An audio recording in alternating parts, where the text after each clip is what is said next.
When many Christians today think about the sacraments of baptism and communion, they think of them primarily as acts that we perform. That is, that they're testimonies or marks of our personal profession, faith, commitment to Jesus Christ.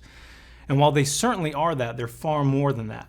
The historic church has affirmed all throughout the ages that baptism and communion are first and foremost divine gifts. They're gifts from our triune God so that we may know Him and commune with Him, love Him, serve Him better. So they teach us, they preach to us the gospel, showing us in physical, tangible form both whose we are and who we are. They teach to us that we are primarily people in Christ. We belong to Him, and that our identity is not something that's up for grabs, as it were. It's not something that we can construct on our own through whatever endeavors or pursuits that we might have.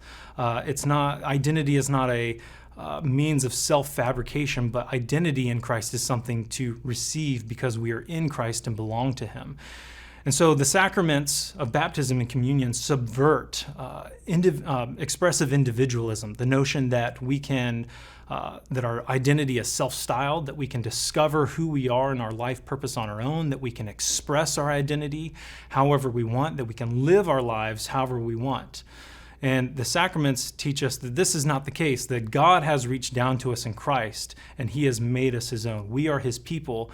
He has given us His Son and given us new life in Him, and He actually wants us to be like His Son. He has given us His Son's very sonly, filial identity and wants us therefore to act like His Son. So our identity and our life purpose are not things that we need to discover on our own or construct through our own personal pursuits and endeavors, but simply gifts to receive. And the sacraments attest to these beautiful truths.